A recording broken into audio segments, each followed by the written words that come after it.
Howdy howlers, it's Sako Toomey, also known as Cass White and Victoria von Rock, half of that duo. I write horror, and I'm a witch, and I'm a graphic designer, and sometimes I combine those three things. So if you are looking to market yourself as an author, or you're looking to be a witch, you're a witch, please drop on my channel. I have videos galore. And today I'm pulling the witch card yet again, and we're going through Backwoods Witchcraft, Conjure, and Folk Magic from Appalachia by Jake Richards. And today we're going to talk about magic spells, or quote-unquote trickery. Oh, pop my neck a little bit.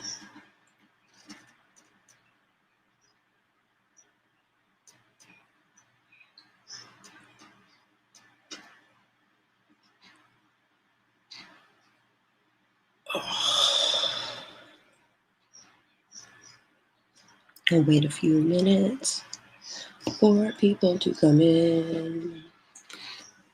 Wait a few minutes for people to come in.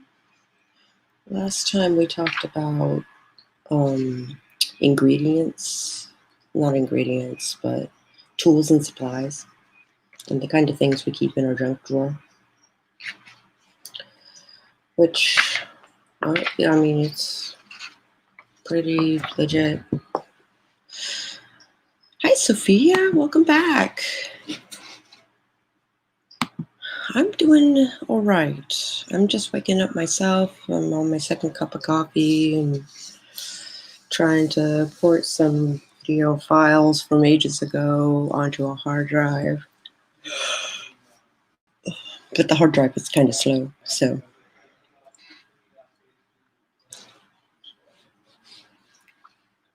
How about you? How are you doing? Are you doing the nano thing, or are you just here for the witchy talk?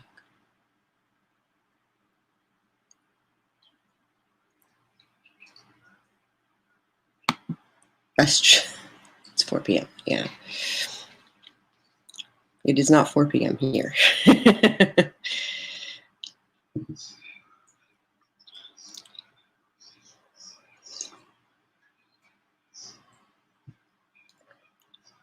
Need your afternoon mug of tea.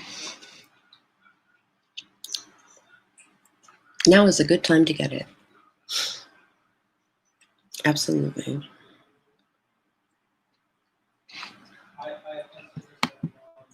Oh, Posture Jack Nightbot calling me out.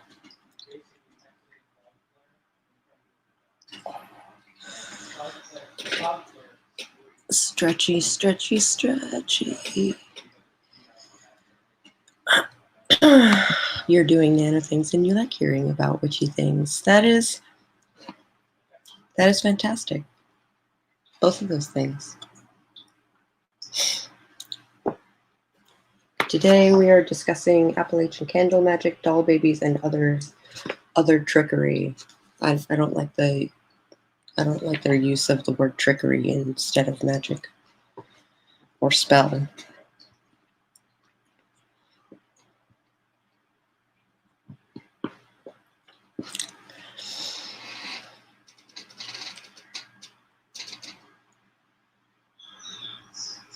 Oh, excuse me.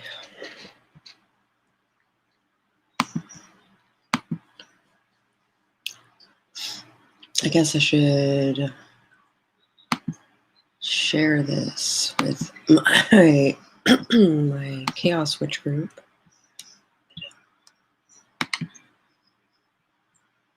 Share.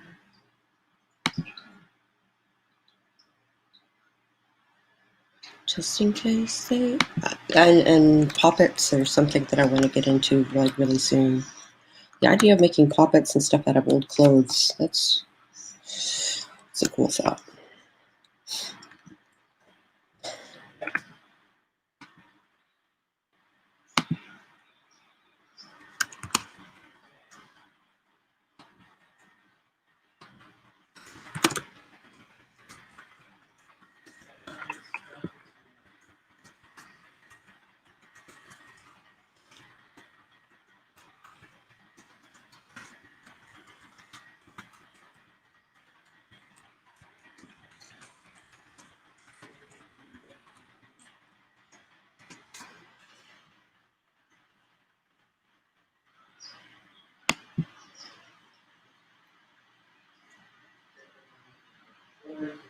Hello,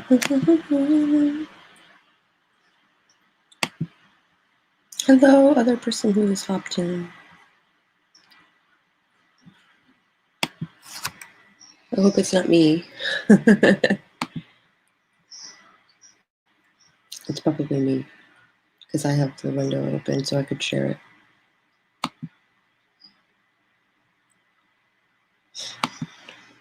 Good morning, good morning, good morning. Normally I start right about now. Hi, Katerina.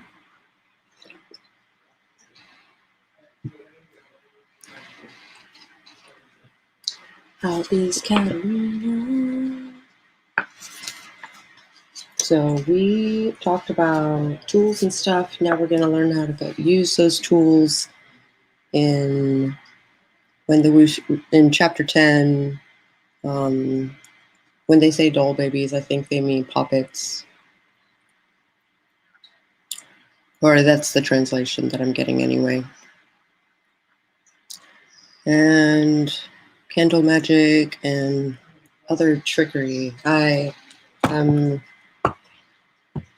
not thrilled with the idea of them using trickery instead of spell, but good morning, Bonnie.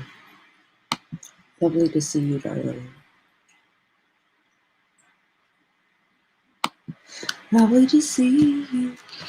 Okay, I'm going to go ahead and get started, and maybe more people will file in. All right. When the Rooster Crows, Appalachian Candle Magic, doll babies, and other trickery. Through the history of these blood-stained hills and the spirits that cried from them, from the memories of ancestors and posy flowers on the grave, we have come to putting this magic to work. The charms and roots employed by grannies, doctors, and laymen of the Appalachian Hills are many. The old folks use roots, bark, animal parts, and other ingredients readily at hand based on the time and location they work. We mountaineers are constantly aware of the bit of creation that surrounds us. Purple and blue mountains enclose our horizons. Possums can always be found on the back porch. And the storms that make their way around the mountaintops are sure to let their presence be known. These mountains are our life. We have cradled our culture for hundreds of years, swallowed willingly the blood and bones of those lost to wars, bad moonshine deals, and illness. They have wrapped our minds around cow fields, creek beds, and good home cooking, but they have also driven some to madness, tight social structures, and deep isolation, luring our ancestors from fairy trails, luring our ancestors down fairy trails, though haunting stories of haints and strange witch women, blah, blah, blah. Waking up my mouth. Yet these are the same hills that offered a breeding ground for the superstitious charms and herbs that healed everything under God's blue sky. Good morning, Christina. Good morning, Christina. Cliftina Fur. It's good to see you, honey.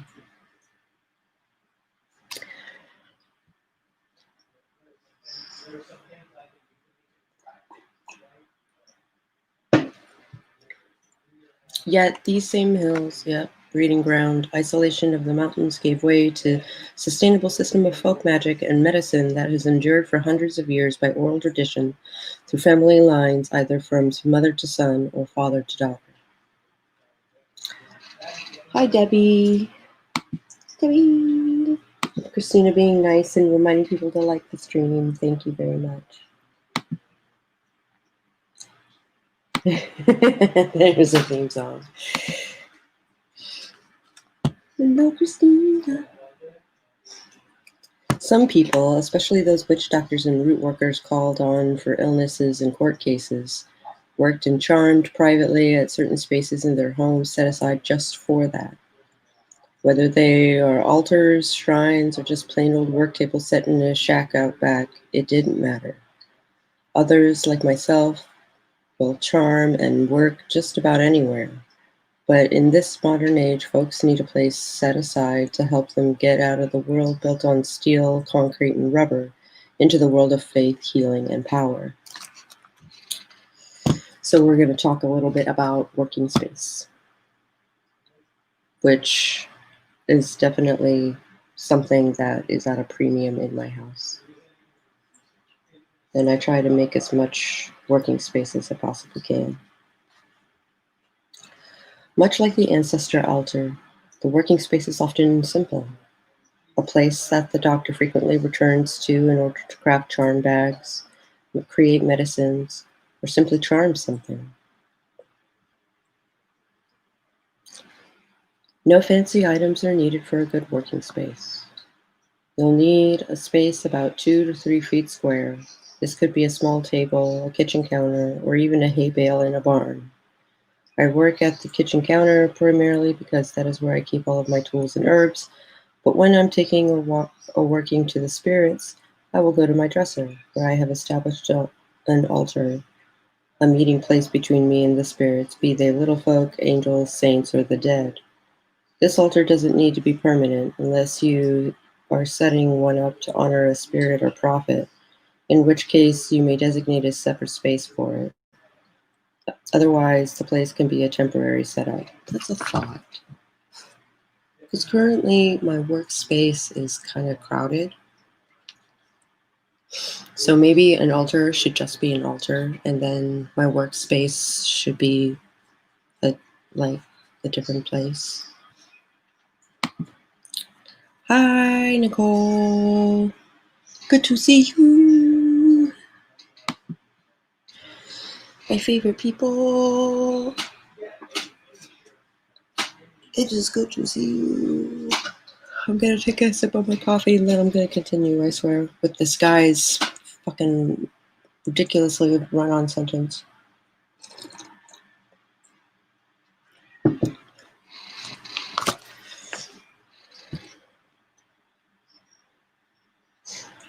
Good. This doesn't need to be permanent. Otherwise, the place can be a temporary setup. Okay. I do the most work actually in my blanket fort, which is why I decided to make it a temple. So yes, you can pack up your altar or working space when it's not needed. I use everything for this, from the milk crate in the garden or the kitchen counter to a shelf of my bookcase or floor. If it is simply a working area for a time, I will gather the materials needed, such as wax, thread, herbs, fabric, and other curios. It is for divination, or if it is for divination or blessing with the help of the spirits, then I make sure to set out a couple of candles, a Bible, and a few fresh glasses of water on a white tablecloth or doily. This is the most basic layout and holds everything needed for just about any kind of work. Coffee.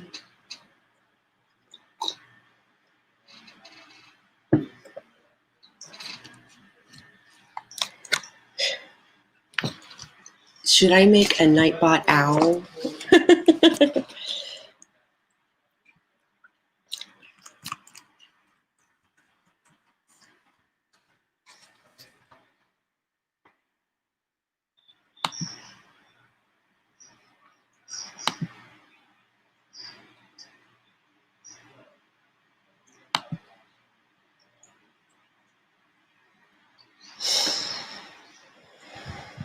Nightbot. Oh, I don't have customs, I have timers.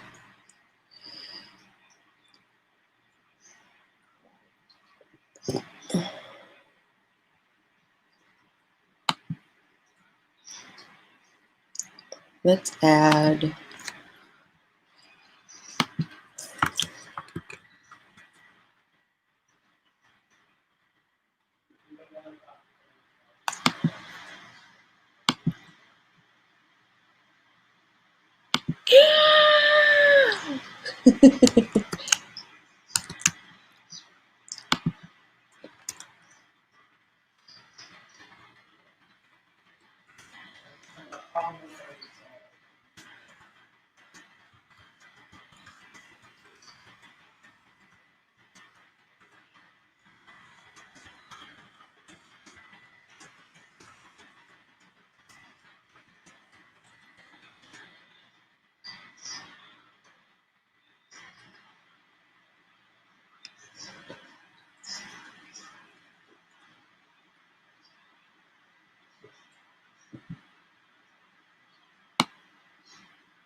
There.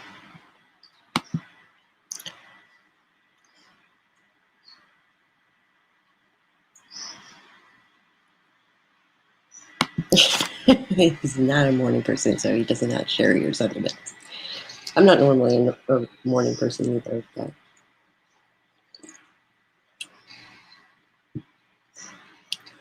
yeah, trying to get that morning energy. Yeah, no kidding.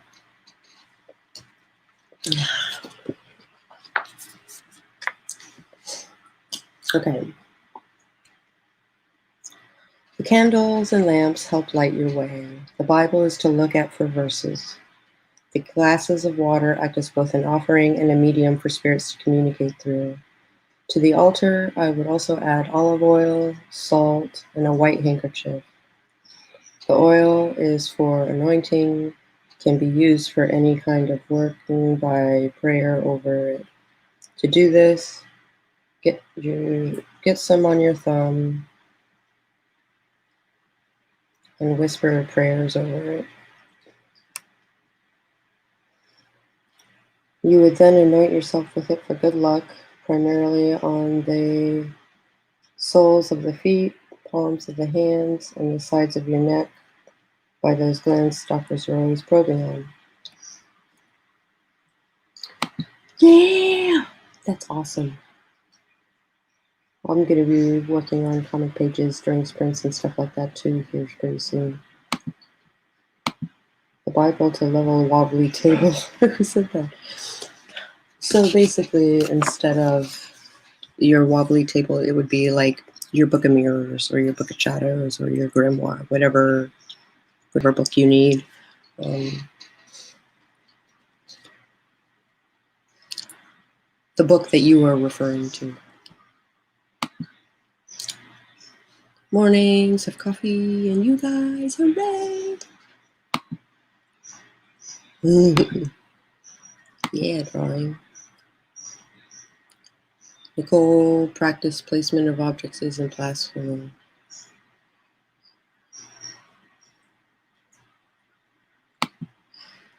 Practical, rather. Yes. Thank you for coming back correction because I did not understand.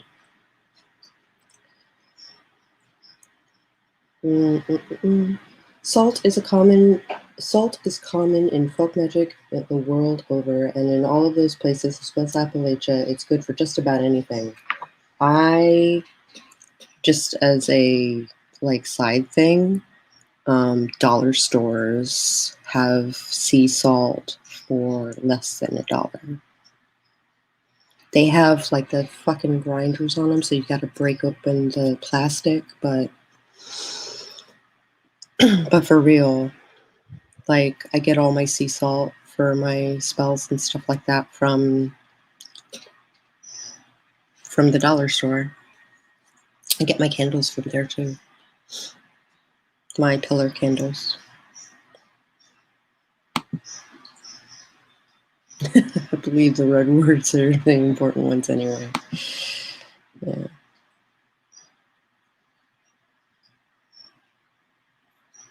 Good morning, LR Archer. So good to see you.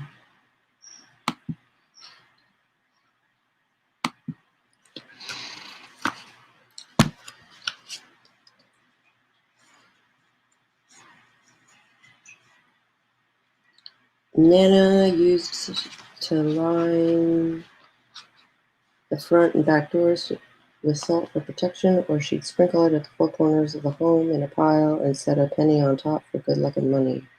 Salt does what you tell it to do is a well-known saying throughout the American South among doctors and layfolk alike. I guess that's one way to use it. I mostly use it for protection and cleansing. Finally, the white handkerchief is probably the best symbol that comes to mind when I think of this work. The handkerchief catches the sweat and blood of hard work. It wipes the tears of empty beer bottles and Sunday sermons indiscriminately. It wraps itself around small heirloom trinkets and drugs, the sacred and the profane. It wipes the hands of working men and the noses of crying babies. As we've seen previously through these pages, a handkerchief can be used to divine God's will or defy it with a bullet and some blood.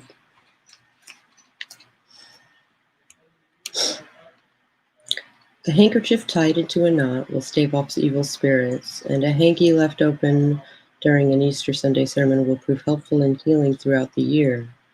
Also, any handkerchief left open in a field on St. John's Eve will act as a protective charm against conjuration and haints. When's St. John's Eve? Do any of you guys know? I have no idea. However, never give or receive a used handkerchief as a gift, because you will also be receiving the other person's tears and hardships with it. I never go anywhere without my handkerchief, and my Papa Trivet's always tucked into his Bible that I use, which is always sat open to Psalm 23. I'm going to look for a white handkerchief.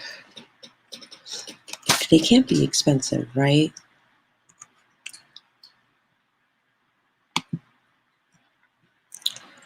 I'm going to share my screen. I'm going to share my screen. I'm going to share my screen. White handkerchief. Amazon. Oh my gosh, there's tons of them. I just need one. $13.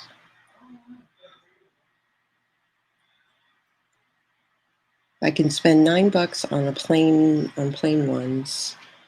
I can spend $10 on doilies. I can spend organic hanky.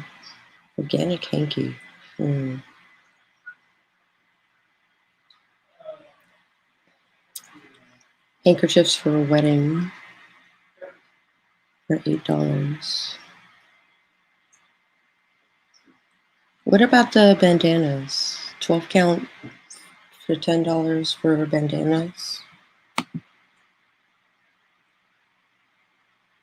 It held my sister's cords, which was nice. Something borrowed. That's nice.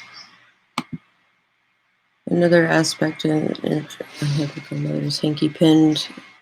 Other than my wedding dress is something old. Yeah.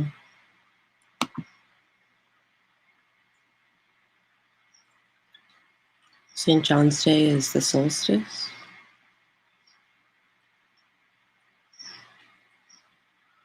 That would be Litha. Question mark? Something borrowed. White handkerchief on Facebook Marketplace. Oh, Facebook Marketplace.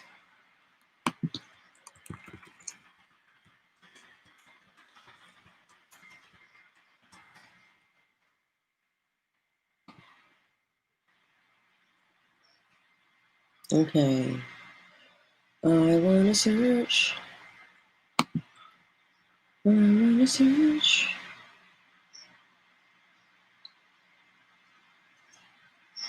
Search the marketplace for white hanky.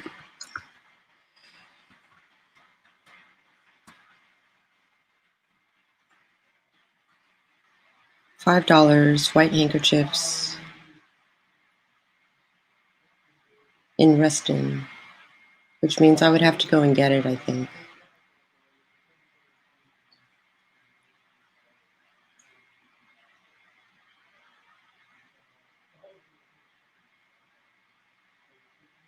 That's cool, actually. $3, Temple Hills, Maryland. Is it something you'd ship?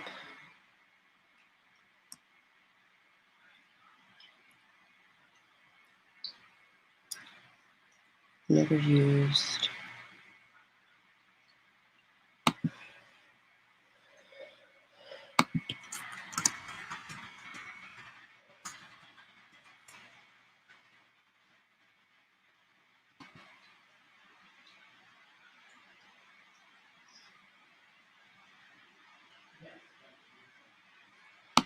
All right.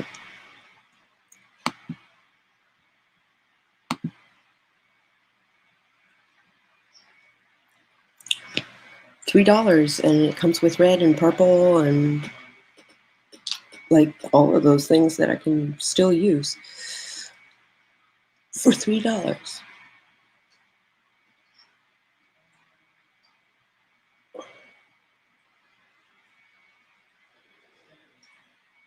It's not far. It's just far enough to be a pain in the ass.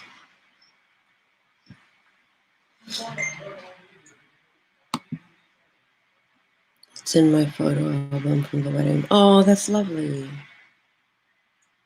Oh, she just got back to me.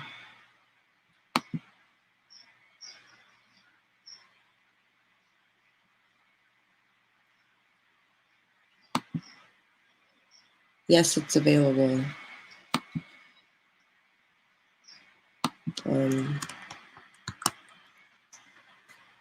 How much extra would you charge to ship to Virginia, Northern Virginia?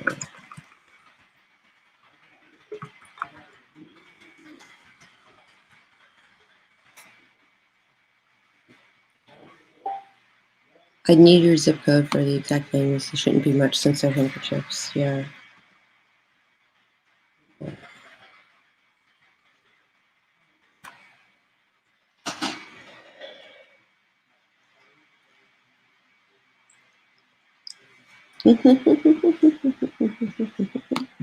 White handkerchiefs, yeah.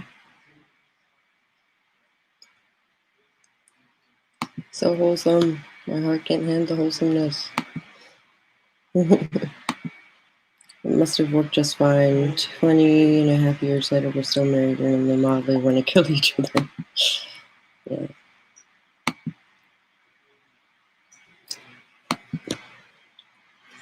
Thank you.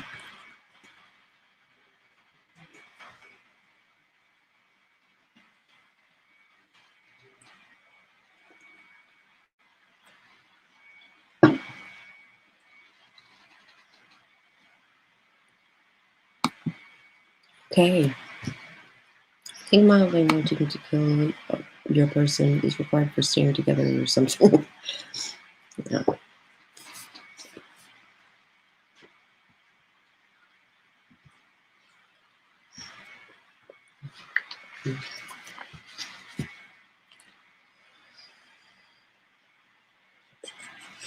Here's a simple layout for a working space.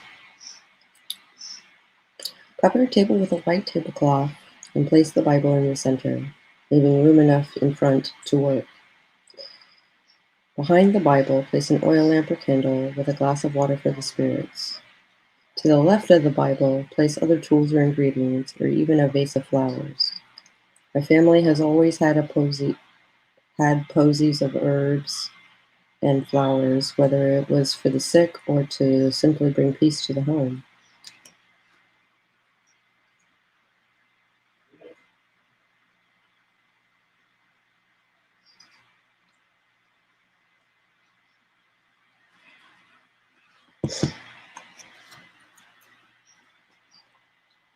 To the right of the Bible, place your handkerchief, and to the right of the candle or lamp, put your salt, oil, and blessed water.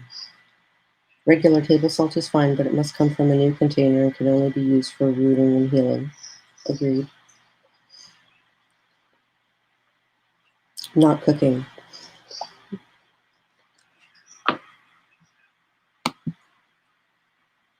Yay.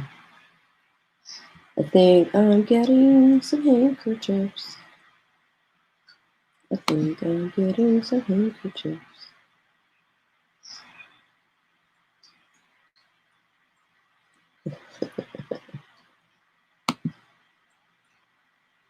It was the Blues Clues Band-Aid.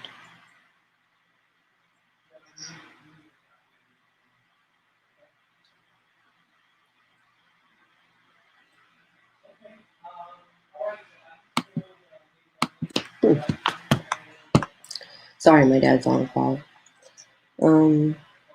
Regular table salt is fine.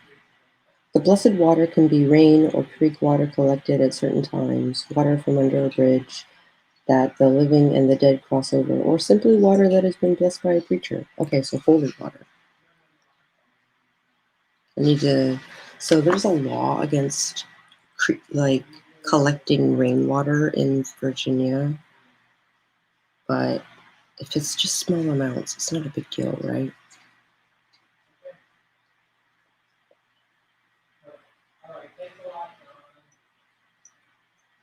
Oh, you're something blue. Oh. I missed your something blue. Oh, I forgot to get something blue, so my cousin came through in a pinch and pulled a Blues Clues Band-Aid from her purse. Oh, I got married with a Blues Clues Band-Aid stuck to my stomach. That's awesome. That's super awesome.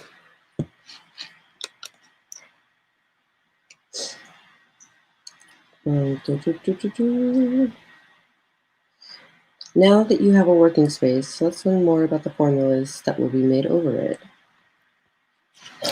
The makeup of formulas. And I love that that's basically what they call it. Like the actual process, you make it up. You basically, whatever works for you, right?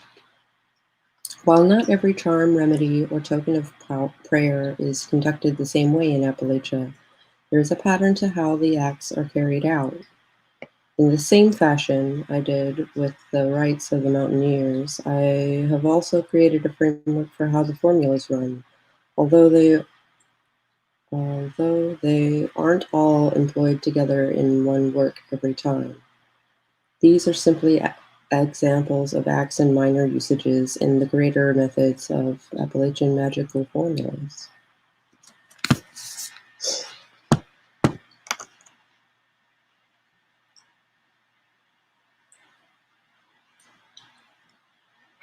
It's in a grimoire somewhere, the Blues Clues Band-Aid.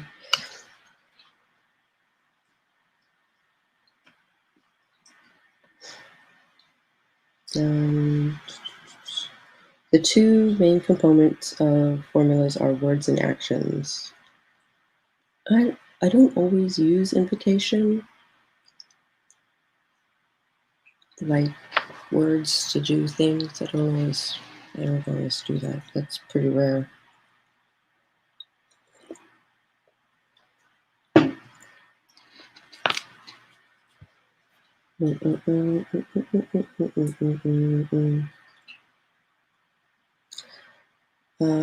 Things that are said in conjunction with things that are done. Most formulas, even those small remedies found in Mama's recipe box, often begin or end interchangeably with "in the name of the God, the Son, and in the name of God, the Father, the Son, and the Holy Spirit," while other times calling up the Trinity is the entire charm itself. Depending on the situation, the prayer may act as either a petition or a command. For example, calling upon the Creator for help or telling a disease to leave a body by the name of the Trinity. The spoken verse of a formula can sometimes exert power through recounting Bible stories or characters from the Bible. For example, when you see a solid white horse, spit in your left hand, dig your right heel in the ground, and slam your right fist into your left hand and say, "David on a white horse, Judas on a mule. David stands as king and Judas is a fool." Interesting.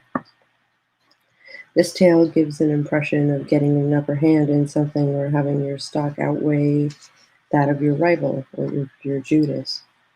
It's said to bring success and good fortune. The power of the spoken word makes an important impact here. In many superstitions of Appalachian folklore, we see the opposite. What is said can come to pass, such as not telling a bad dream before breakfast or it will happen. Coffee, coffee, coffee, coffee. Excuse me. No worries. I'm taking a break.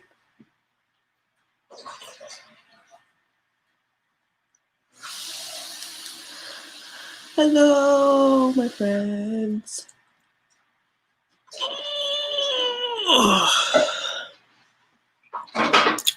Still doing the wake up thing.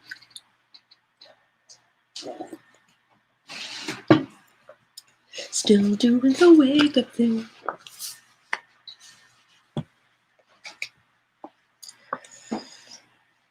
This form of watching one's words and charms of healing or other work is also seen with the Cherokee. The medicine people often use their words to not only comfort the patient by telling them the issue is minor, but to also make the perpetrator of the disease or curse inferior. In speaking about a snake bite, they would assure the bitten that it was just a frog that had bitten them, taking out not only the fear from the person, but also power from the attacker by naming it an inferior creature.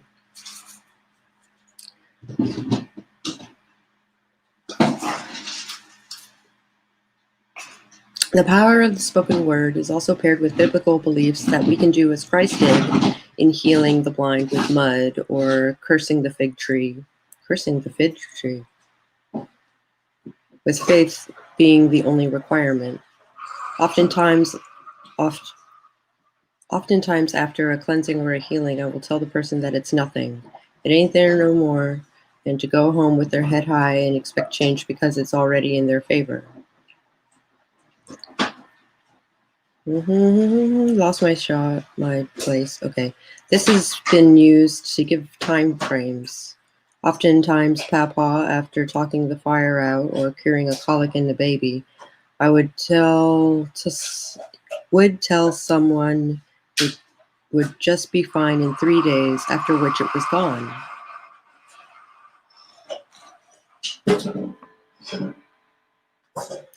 In contrast, silence is a virtue in some formulas.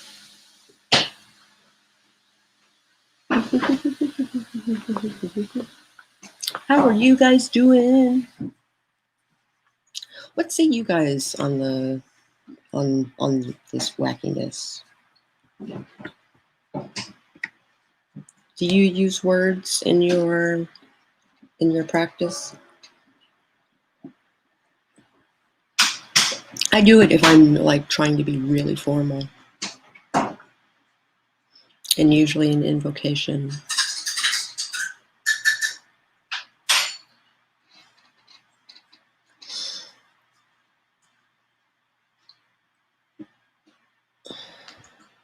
Okay. You write your intentions. I do too. Yeah. Absolutely. I do a lot of sigil work, so intention is a big part of that.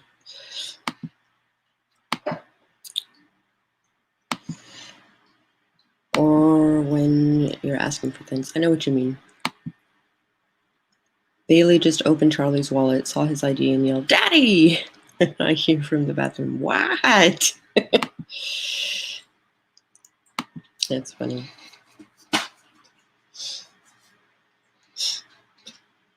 Yeah, so do you use words when you do your intention?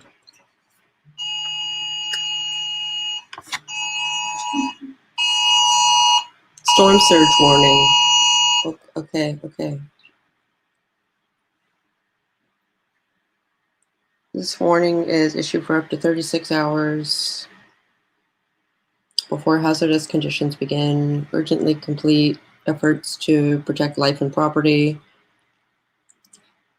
follow evacuation orders if given for this area or to avoid drowning or being cut off from emergency services.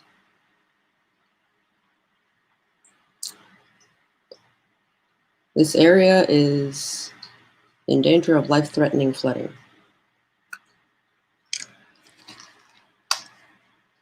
The rain hasn't started yet, but okay.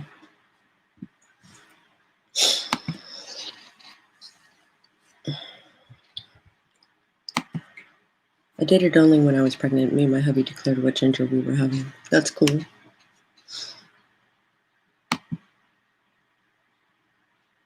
It was the worst but the best cure for him. What's the best cure for hangovers? Flooding? Or words?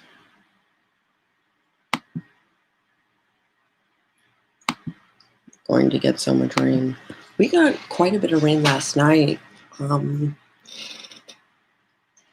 And apparently we're going to get like flooding here shortly.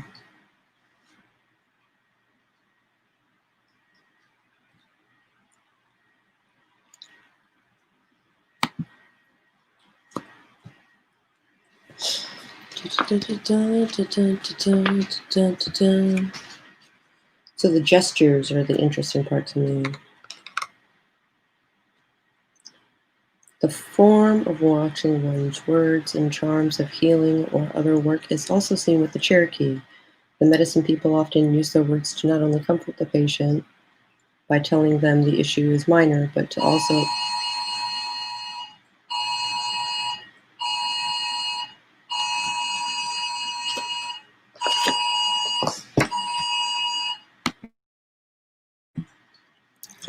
so we're under watch. Emergency warning, storm surge in the main killer and the hurricane. Yeah, keep an eye on evacuation measures and junk. Put a picture of a Band-Aid in the Discord. Oh, let me see. Oh, you're so cute.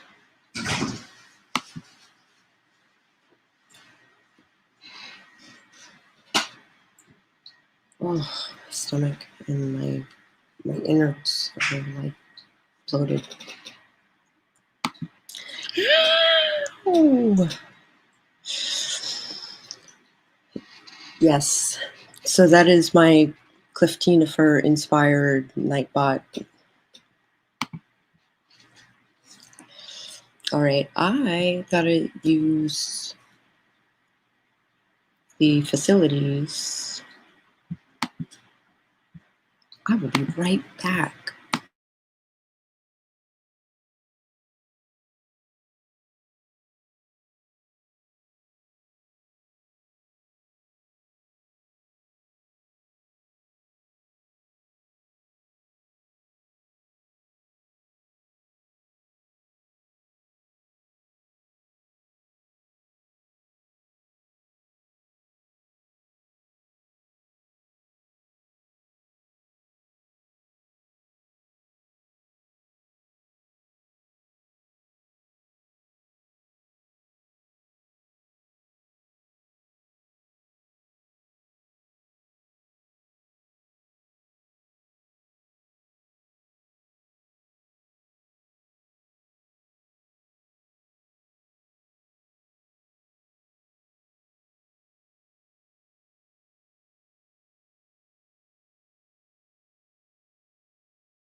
Haha.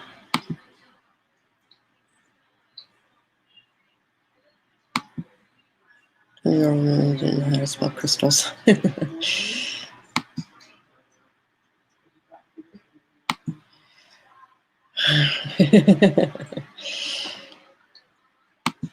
Yeah, you have it.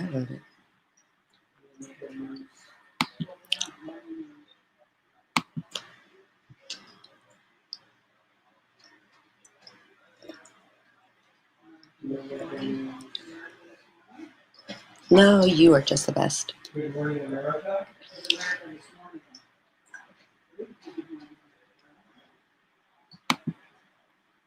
On words you've heard that naming gives you power over stuff. Absolutely. Well, there's naming, right? Which I think is the point that they're trying to make here, is that if you call a snake a frog, then you take all of its power out of it. Right? Which I don't know if I follow that logic. Something rose by any other name is still a rose.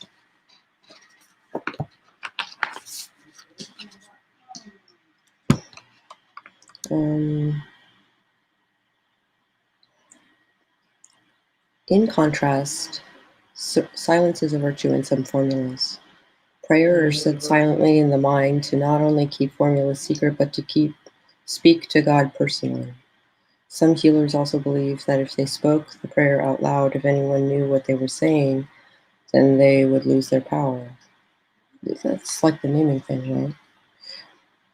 The significance of silence is also shown with some charms that can only be done in silence, where the performer must remain in silence upon starting the charm until the following sunset. Oh.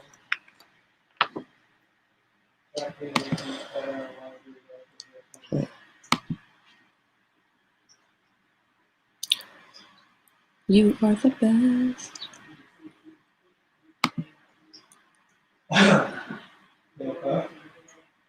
My English teacher brought it up in my freshman class that names give power. Yeah. Or take it away. The gestures and Appalachian formulas are extremely varied, and only part of them can be fully traced back to their roots in Europe, Africa, or the indigenous tribes of America. The most common tricks employ some of the most symbolic actions, such as passing and transferring rights we went over earlier.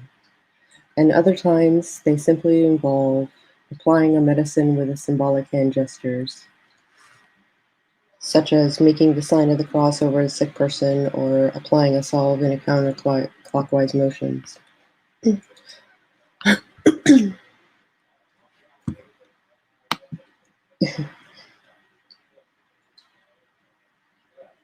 gonna have that song stuck in my head. Yeah, let me understand.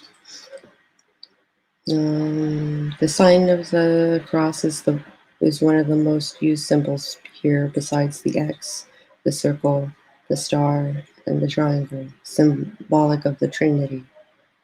The circle encompasses and traps, while the star is reminiscent of the stars leading to freedom, and the one under which Christ was born. To use the circle, write your target's name on a paper. I'm sorry, there's a lot going on in my house. I've heard of attachment because of names, but not power. Interesting. Or is the attachment the power given or taken? Maybe that's what you mean? Christina is about to get played here too if it's stuck in my niche. Yeah.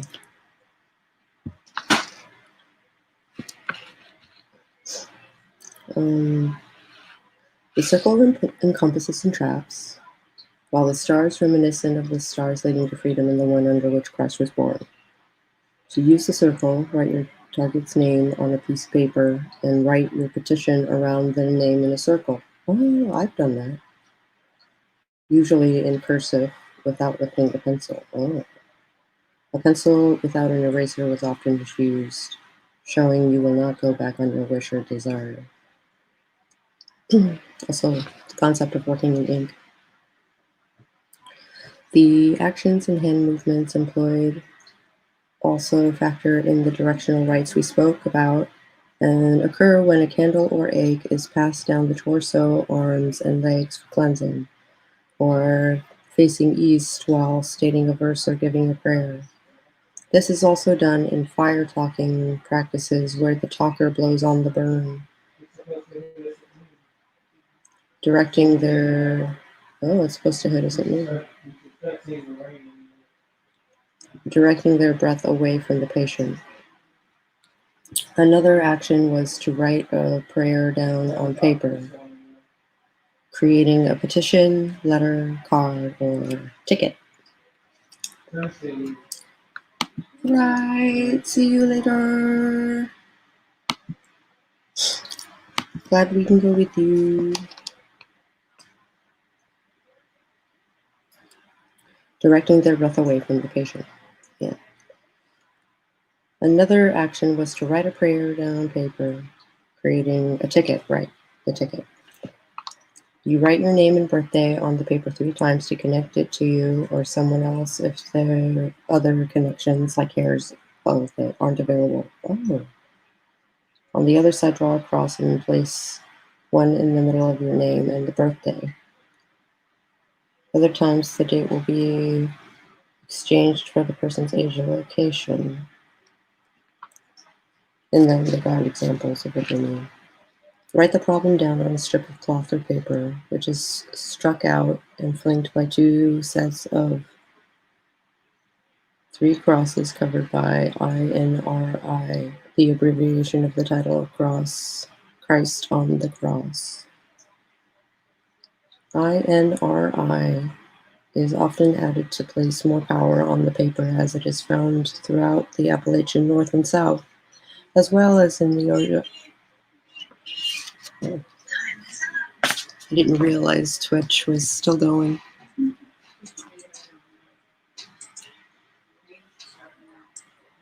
There we go. That was the longest sprint ever. I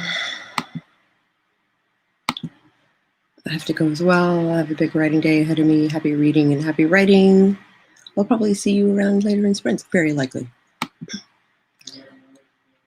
All the things. Get all the writing things done on your list today. Hope to see you later. Have a magnificent day.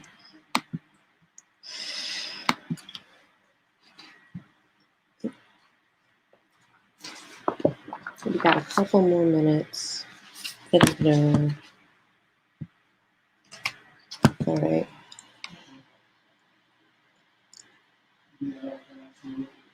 Place more power on the paper and is found used through the Appalachian North and South, as well as in the Ozarks and the mountain Russian healing practices of the Great Plains.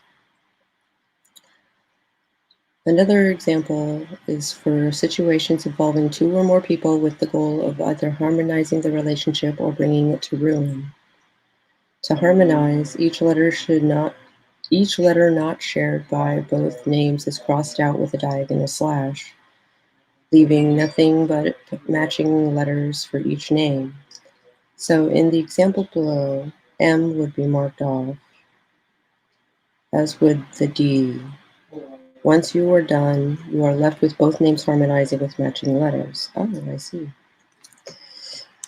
These papers are then folded up and added to charms hidden in the house and worn on the shoe or nailed to a tree.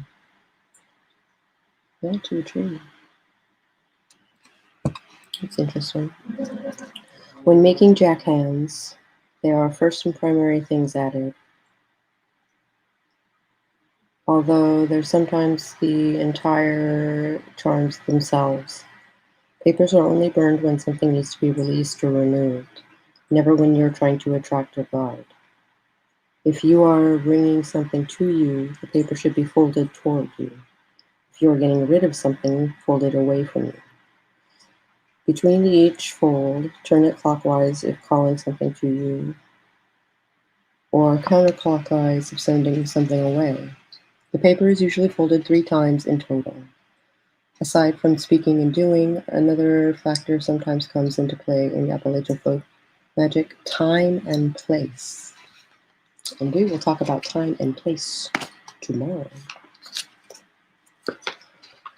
Talking about the time and place for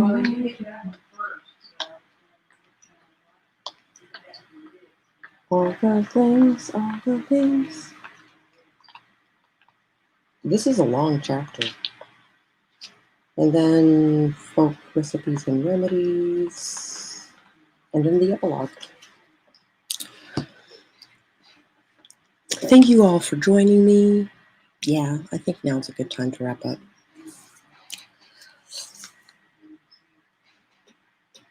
Tomorrow we're going to talk about the time and place in which to do spells, basically, which is also a big deal.